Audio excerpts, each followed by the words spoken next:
sa ilalim ng bilyon, barbecue. Ano po,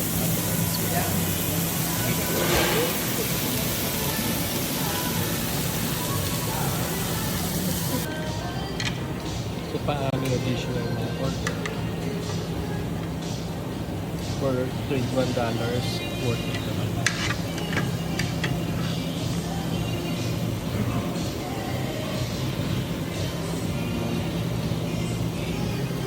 Ako naman picture mo.